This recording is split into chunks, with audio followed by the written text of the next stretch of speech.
Mother dog sat beside a strange bag and wouldn't stop crying. Man checked it and was so shocked to see. A dog was guarding a strange plastic bag at a bus shelter and looking at each passerby with pleading eyes. However, everyone wondered why she was guarding it. But when one man finally stopped to check the bag, he was stunned to find out what was hiding in there. Carly was focused on the plastic bag next to her. Repeatedly, she nosed at it and licked it as if it were the most valuable thing in the world. She needed human help, and she seemed to know it. That's why her instincts told her the bus stop was the best place to be. Back at the bus shelter, Carly was watching people board a bus. However, not a single person even looked in her direction. Thankfully, Paul Skinner, a city engineer in Lincolnshire, was leaving for work with his dogs jumping around his knees. He pulled his bicycle from the shed and set off on his daily journey. Carly felt the approaching cyclist, and in her canine mind, she recognized a critical moment. She carefully emerged from the plastic bag and made her way to the road's edge. When the man on the bicycle drew nearer, she began barking. Initially, her barks were gentle, but as he approached and seemed like he might pass by, her barking grew louder and more persistent. When the spaniel started barking, Paul slowed down. He knew the sound of that specific bark very well. When his dogs barked like that, it meant they urgently needed his attention for something. So he came to a stop right next to the distressed animal, speaking to her in a gentle voice. Paul knelt down, and extended his hand. The dog cautiously approached, sniffed, and licked his hand.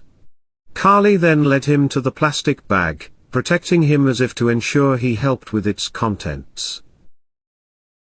After gaining Carly's trust, Paul inspected the bag. The handles were tied tightly, making it difficult to open.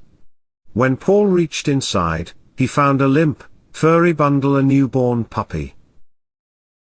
When he lifted the tiny bundle in front of his face, it was clear that the tiny dog had perished, or at the very least, was on the verge of demise. Not losing a moment, Paul fished in his pocket for his cell phone.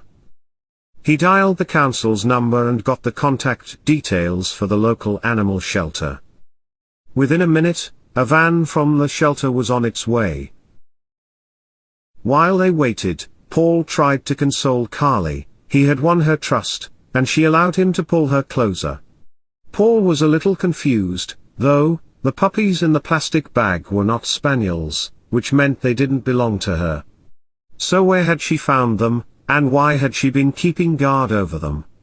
10 minutes later, the vehicle that had responded to the distress call about an injured animal arrived at the bus shelter. 2 women got out of the van, and as they approached, Paul began to explain the situation. One of the women opened a plastic bag and took out 2 small bundles, passing them to her colleague before retrieving 2 more from the bag. After a thorough examination of the newborn animals, she slowly shook her head and made eye contact with her partner. Regrettably, the tiny puppies did not survive. The question arose as to who could have placed these deceased puppies inside a tightly knotted plastic bag and where it had been abandoned before Carly found it. These puppies didn't belong to Carly. She had stumbled upon the bag somewhere, triggered by her maternal instincts. That was the only conclusion that Paul and the women from the animal shelter could draw. There was no one to hold accountable for this cruel act and no one to question. Subsequently, Paul placed a call, this time to his workplace, informing them he wouldn't be coming in that day due to more urgent matters. The 2 women from the animal shelter opened the rear of their van, and Paul loaded his bicycle inside. He then gathered Carly and placed her in the van as well. 20 minutes later, they arrived at Paul's house. "This is your new home," he told Carly. He affectionately scratched her ears, and expressed his hope that she would enjoy life within the confines of his picket fence. Paul's dogs were excitedly barking, sensing the presence of a new canine companion, and eager to meet their new friend. Fast forward 3 months, and Carly had become an integral part of Paul's family, having just given birth to her own litter of puppies. She had proven to be an exceptional mother, and she was living the life that her gentle nature deserved.